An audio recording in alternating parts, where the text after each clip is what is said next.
2022 के विधानसभा चुनाव से पहले योगी कैबिनेट का विस्तार हो गया है। कैबिनेट में 7 नए चेहरों को जगह मिली है। मंत्रिमंडल विस्तार में जाति और क्षेत्र के समीकरण का ध्यान रखा गया है। कैसे? ध्यान से देखिए। एक ब्राह्मण चेहरा है, 3 ओबीसी चेहरे हैं, एससी वर्ग से 2 और एसटी वर्ग से 1 मंत्री को योगी कैबिनेट में जगह मिली है और जितिन प्रसाद को कैबिनेट में जगह मिली है। तो कुल मिलाकर इन चेहरों को देखिए और किस तरीके से जाति और क्षेत्रीय समीकरण को साधा गया है इन नामों के साथ, आप समझ जाएंगे।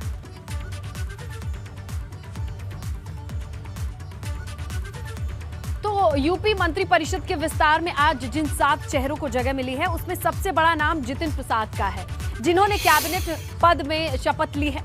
जितिन प्रसाद हाल ही में कांग्रेस छोड़कर भाजपा में शामिल हुए हैं और तभी से ये माना जा रहा था कि जितिन प्रसाद को भाजपा बड़ी जिम्मेदारी देगी।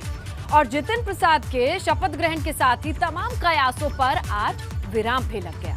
माना यह भी जा रहा है कि विधानसभा चुनाव से पहले ब्राह्मण समाज को संदेश देने के लिए जितिन प्रसाद को मंत्री परिषद में शामिल किया गया है।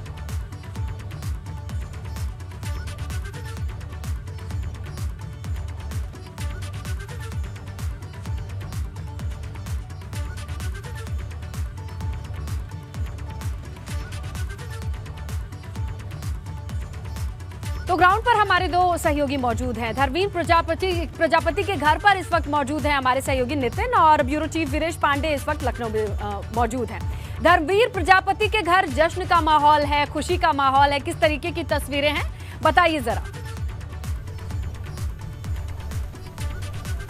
देखिए बिल्कुल मैं तस्वीरों के जरिए दिखाना चाहता हूं कि तमाम जो लोग अब सुन रहे हैं कि धर्मवीर प्रजापति को मंत्री बना दिया गया है, वो लोग आ रहे हैं और शुभकामनाएं दे रहे हैं। तमाम जो गांव के लोग हैं वो भी हमारे साथ हैं, आपसे बात करेंगे। क्या लगता है आप कि कितनी बड़ी उपलब्धि है आपके गांव के लिए, कम्युनिटी के लिए, क्या कहना चाहेंगे? हमें आज इतनी खुशी है, आपको शब्दों में बयान नहीं कर सकते, इतनी ज़्यादा खुशी है।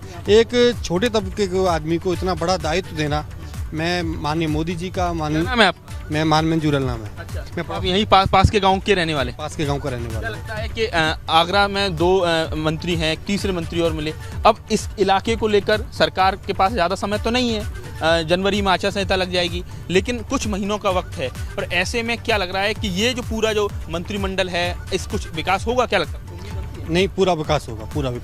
तो हमारे जो माननीय विधायक जी हैं, अब मंत्री जी हो गए, इनका तो ये समझ लीजिए जन जन में इतना इनका सम्मान है और ये भी सबको सम्मान देते हैं और अभी भी हमारे गांव में।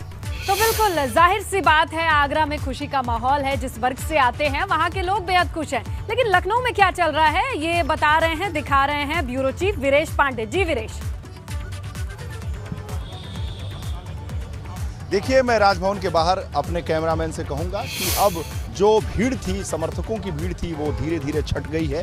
जो अधिकारी हैं, जो नेता संगठन के लोग राजभवन के अंदर थे, धीरे धीरे अपने घरों को बढ़ चुके हैं और जो यहाँ पर संभावित मंत्री कहला रहे थे और अब मंत्री पद की जिन्होंने शपथ ली थी वो भी निकल चुके हैं। पार्टी के प्रदेश अध्यक्ष स्वतंत्र देव सिंह निकल चुके हैं। सभी जो गणमान्य अतिथि आमंत्रित किए गए थे राजभवन के अंदर वो सब निकल चुके हैं। एक और गाड़ी बाहर निकल रही है, किसी अधिकारी की होगी, किसी नेता की हो सकती है, जाहिर सी बात है ये किसी अधिकारी की गाड़ी है। और अब यहाँ पर एक शांति का माहौल देखने को मिल रहा था। मीडिया के बीच में एक प्रतिस्पर्धा थी कि सबसे पहले कैमरे में किसे कैद किया जाए। मंत्रिमंडल का ये आखिरी विस्तार है और इस विस्तार में बहुत सारी चीज़ें हैं जिस पर हम प्रकाश डालने की कोशिश करेंगे। और इसमें सबसे खास बात ये है कि एक एंगल ये दिया जा रहा था कि इस पितृपक्ष में योगी मंत्रिमंडल का विस्तार कैसे किया जा रहा है। ये तीसरा विस्तार किया जा रहा है। भारतीय जनता पार्टी मुहूर्त पर नहीं, रणनीति पर ध्यान देने वाली पार्टी है। जैसा पार्टी के एक बड़े नेता का कहना है कि हर मुहूर्त शुभ होता है और अगर आप कर्म करेंगे तो योगी मंत्रिमंडल का ये आखिरी विस्तार पितृपक्ष में हो रहा है। इससे पहले मैं आपको बताऊं कि इतिहास में जाएं तो 21 सितंबर 1997 को कल्याण सिंह ने तब पितरपक्ष में ही शपथ लिया था, जब मायावती से पावर शेयरिंग के तहत 6 महीने पूरे होने पर कल्याण सिंह भाजपा की तरफ से मुख्यमंत्री बने थे। भारतीय जनता पार्टी पार्टी अंधविश्वासों में नहीं रखती। और खासकर योगी मंत्रिमंडल की बात करें तो खुद मुख्यमंत्री योगी आदित्यनाथ ने तो सारे वो मिथक तोड़े हैं। नोएडा नहीं जाना चाहिए, जो मुख्यमंत्री नोएडा जाता है वो फिर रिपीट नहीं करता है या 1 या 1.5 महीने के अंदर वो पदच्युत हो जाता है। इन तमाम तरह की बातों को उन्होंने कई बार तोड़ा है। वो नोएडा कई बार गए। पितृपक्ष में कोई शुभ काम नहीं किया जाता है, ऐसी जो रूढ़िवादिता है। हालांकि जो बहुत साधु संत सन्यासी हैं उनका ये कहना है कि पितृपक्ष जब पितृ हैं, पितृ जब खुश होते हैं इस बात को देखकर कि उनके जो पुत्र हैं, उनकी जो संतानें हैं वो बेहतर काम कर रही हैं और आगे बढ़ रही हैं, तो जो पितृपक्ष में जो पितर हैं वो खुश होते हैं, वो प्रसन्न होते हैं, नाराज नहीं होते हैं। तो अपनी अपनी मान्यताएं हैं, लेकिन भारतीय जनता पार्टी और योगी आदित्यनाथ कभी इन मान्यताओं पर बहुत ध्यान नहीं देते। आज उत्तर प्रदेश मंत्रिमंडल में शामिल हुए सभी नए सदस्यों को हार्दिक बधाई एवं शुभकामनाएं दी हैं मुख्यमंत्री योगी आदित्यनाथ ने। संजय प्रसाद जी निकल रहे हैं जो प्रमुख सचिव हैं मंत्रिमंडल विस्तार के बाद। हम चूँकि कुछ उनसे पूछना नहीं चाहते, अधिकारी हैं, लेकिन दृश्य जरूर दिखाएंगे। हंसता हुआ चेहरा, बहुत ही खूबसूरत चेहरा, प्रमुख सचिव मुख्यमंत्री संजय प्रसाद जी बहुत हंसमुख हैं और सबको भा लेते हैं। देखिए मुस्कुराता स्मार्ट चेहरा बाहर निकलते हुए। इसी तरह से अधिकारियों का भी काफिला निकल रहा है धीरे धीरे। मंत्री तो जा चुके हैं और ये आलोक कुमार हैं, ये भी मुख्यमंत्री के सचिव हैं, जो ये शीशा तो नहीं खोलेंगे क्योंकि थोड़ा सा दूर रखते हैं अपने को। हालांकि योगी आदित्यनाथ मुख्यमंत्री ने ट्वीट किया है और कहा है कि आज उत्तर प्रदेश मंत्रिमंडल में शामिल हुए सभी नए सदस्यों को हार्दिक बधाई एवं शुभकामनाएं। पूर्ण विश्वास है कि आपकी ऊर्जा, प्रतिबद्धता, अनुभव एवं जन पक्षधरता अंत्योदय के संकल्प को साकार करने में सहयोगी सिद्ध होगी। आप सभी के उज्जवल कार्यकाल हेतु अनंत मंगल कामनाएं। मंगल कामना देते हुए महंत आदित्यनाथ जो हैं और साथ ही साथ मुख्यमंत्री हैं, तो अपने मंत्रिमंडल के सभी सदस्यों को शुभकामना, मंगल कामना उन्होंने दी है। उनके उज्जवल भविष्य की कामना की है और अपने साथ लेकर चलने की बात की है। रही बात, फिर मैं कह रहा था कि शुक्ल पक्ष और पितृपक्ष की बात तमाम तरह की हो रही है और तमाम तरह के अंधविश्वासों की बात कर रहे हैं जो आपने पढ़ के सुनाया है। जरा हम दर्शकों को दिखा भी दें, ये ट्वीट हमारे पास है जहां किस तरीके से उन्होंने बधाई दी है वही जिक्र कर रहे हैं। हमारे ब्यूरो चीफ भी बता रहे थे। देखिए, आज उत्तर प्रदेश मंत्रिमंडल में शामिल हुए सभी नए सदस्यों को हार्दिक बधाई एवं शुभकामनाएं, ये ट्वीट करके बधाई दी है, जिसमें लिखते हैं कि पूर्ण विश्वास है कि आपकी ऊर्जा, प्रतिबद्धता, अनुभव एवं अंत्योदय के संकल्प को साकार करने में आप सहयोगी सिद्ध होंगे। आप सभी के उज्जवल कार्यकाल हेतु अनंत मंगल कामनाएं। तो ये ट्वीट किया है मुख्यमंत्री योगी आदित्यनाथ ने, जहां बधाई दी है मंत्रिमंडल में शामिल हुए सभी नए चेहरों को। तो चलिए, अब एक और पक्ष है जहां पर मंत्री पद की जब शपथ ले ली जाती है तो खुशी का माहौल होता है। आगरा में भी कुछ यही देखने को मिल रहा है। हमारे सहयोगी मौजूद हैं, नितिन उपाध्याय हैं, जो तस्वीरें भी दिखा रहे हैं, लोगों से बातचीत कर रहे हैं। जी नितिन। देखिए, बिल्कुल, देखिए मुख्यमंत्री ने जो अभी ट्वीट किया है वो कहीं ना कहीं धरातल पर चरितार्थ भी होता नजर आ रहा है। उन्होंने कहा है कि आपकी ऊर्जा, प्रतिबद्धता, अनुभव और अंत्योदय यानी अंतिम व्यक्ति का उदय। दीनदयाल उपाध्याय एक बड़े प्रेरणा स्रोत रहे हैं इस भारतीय जनता पार्टी के, और उनकी कहा जाए जो फिलॉसफी है, जो राजनीतिक सोच है, वो आज धरातल पर उतर रही है। और यही वजह है कि घर को देखकर आप समझ सकते हैं कि किस तरीके से एक बहुत ही सामान्य परिवार से निकलकर धर्मवीर प्रजापति को मंत्रिमंडल में जगह दी गई है। पहले माटी कला बोर्ड का उनको अध्यक्ष बनाया गया, 31 जनवरी 2021 को MLC बनाया गया, यानी विधान परिषद भेजा गया। और आप देख सकते हैं कि बिल्कुल एक सामान्य परिवार में, मूलतः भले ही ये सादाबाद के पास एक बहरदोई गांव के रहने वाले हैं, लेकिन काम की तलाश में निकले और खंदौली के पास जब आप आगरा से हाथरस रोड की ओर चलते हैं तब एक कट पड़ता है और करीब 5 किलोमीटर अंदर ये गांव पड़ता है, खेड़ा हाजीपुर। और गांव के लोग, सामान्य जो ग्रामीण हैं, वो लोग खुश हैं और उनको उम्मीद है कि अब उनके गांव की जो तमाम समस्याएं हैं उनको अच्छी तरीके से एड्रेस किया जाएगा। उनकी कम्युनिटी के लोग खुश हैं कि उनको रिप्रेजेंटेशन दिया गया है। देखिए नारेबाजी भी यहाँ हो रही है, लोग उनके जिंदाबाद के नारे लगा रहे हैं। देखिए 2022 की जो चुनावी कहा जाए जो रणभेरी है वो बहुत ज़्यादा टफ हो चुकी है। सोशल इंजीनियरिंग के फॉर्मूले पर हर कोई कोई पार्टी ज्यादा जोर दे रही है, डेवलपमेंट का मुद्दा पीछे रह गया है। तमाम प्रबुद्ध सम्मेलन, तमाम जातिगत सम्मेलन, ये इसी दिशा में तमाम पार्टी कर रही है। और ऐसे में आज का आप पूरा मंत्रिमंडल विस्तार देख लीजिए, एक ब्राह्मण चेहरे को जगह दी गई है। लगातार ये कहा जा रहा है कि ब्राह्मण भारतीय जनता पार्टी से नाराज है, उसका कहीं ना कहीं तोड़ देने की कोशिश की गई है। 3 ओबीसी चेहरे को अच्छी पकड़ है, कब से क्या क्या कुछ किया है पश्चिमी उत्तर प्रदेश में, जरा ये बताइए। देखिए, जो मैं आपको विस्तार से बता रहा हूं कि धर्मवीर प्रजापति लगातार कहा जाए पहले, सबसे पहले अपनी कम्युनिटी के तमाम संगठनों से जुड़े रहे। राजनाथ सिंह मुख्यमंत्री थे, उस दरमियान वो पार्टी से जुड़े। धीरे धीरे उन्होंने लगातार काम करना शुरू किया, रूट लेवल पर काम करना शुरू किया। और ऐसे में प्रजापति कुम्हार समाज, जो ओबीसी, जो अदर बैकवर्ड क्लास में भी कहा जाए, ये ऐसी जाति है जो कहा जाए संख्या बल में कम है और वाकई में पिछड़ी जाती है। देखिए, ओबीसी में कई सारी जाति हैं जो उनका अच्छा खासा रिप्रेजेंटेशन है, मजबूत हैं, पॉलिटिकली रिप्रेजेंटेटिव हैं, लेकिन कुम्हार एक ऐसी जाति है जो ओबीसी में भी एमबीसी कैटेगरी में आती है। तो उनको कहीं ना कहीं रिप्रेजेंटेशन और पूरे उत्तर प्रदेश में मैसेज है। देखिए, घर की मैं तस्वीर दिखाना चाहता हूँ, आप देख सकते हैं। अंदर जा रहे हैं आप क्या उनकी बेटी हैं, क्या कहना चाहेंगे पिताजी को इतनी बड़ी उपलब्धि? मैं उनको सबसे पहले तो मुख्यमंत्री आदित्यनाथ जी को सही दिल से उनको धन्यवाद करती हूँ। धन्यवाद करना चाहती। आप देख सकते हैं कि बिल्कुल सामान्य परिवार है यहाँ, बिल्कुल एक छोटा सा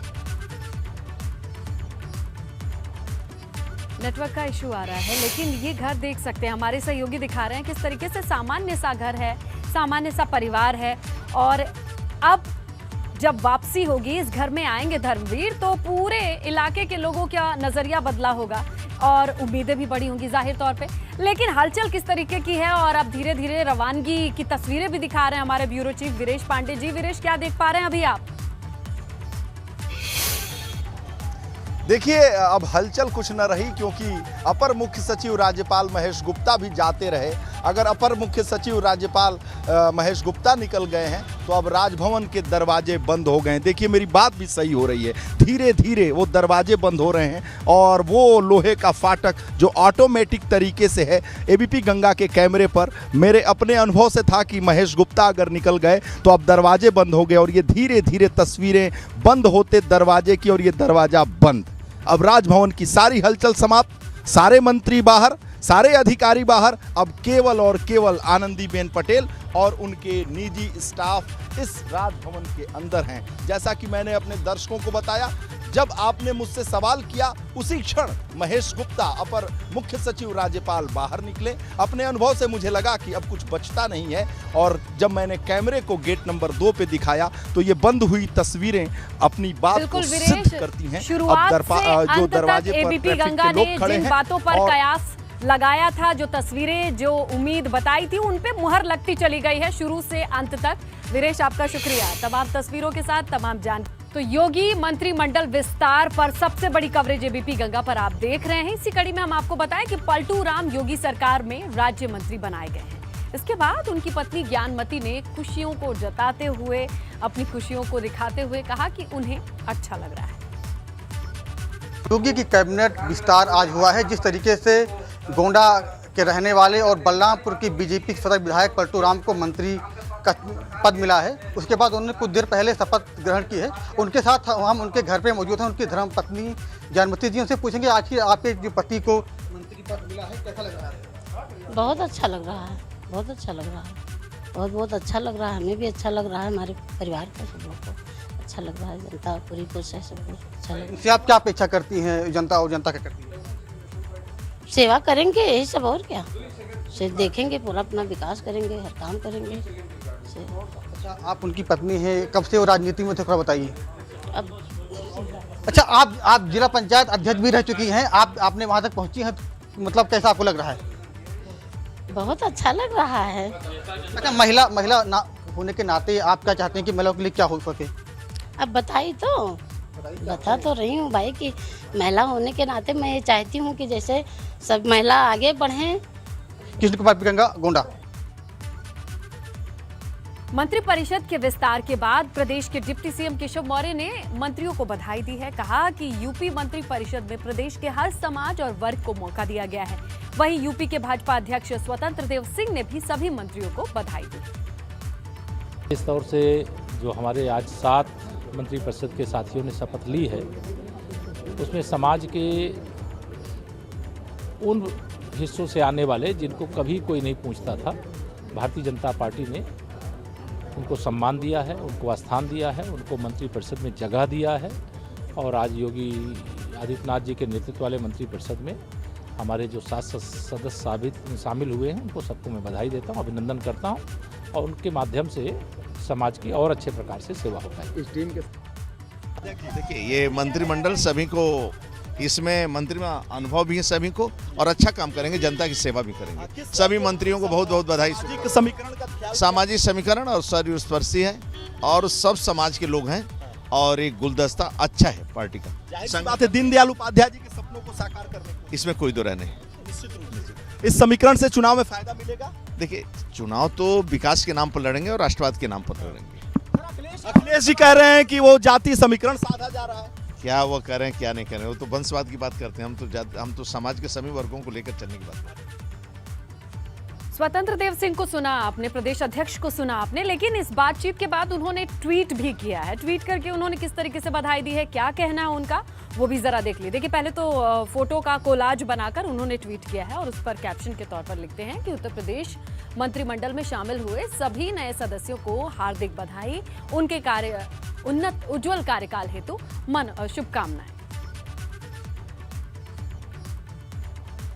और कैबिनेट विस्तार पर अखिलेश यादव का तंज भी सामने आया है। कहते हैं कि सरकार का मंत्रिमंडल विस्तार सिर्फ एक छलावा है। पहले जिनका हक मारा, अब प्रतिनिधित्व देने का नाटक हो रहा है। तो मंत्रिमंडल विस्तार पर अखिलेश यादव ने तंज किया है।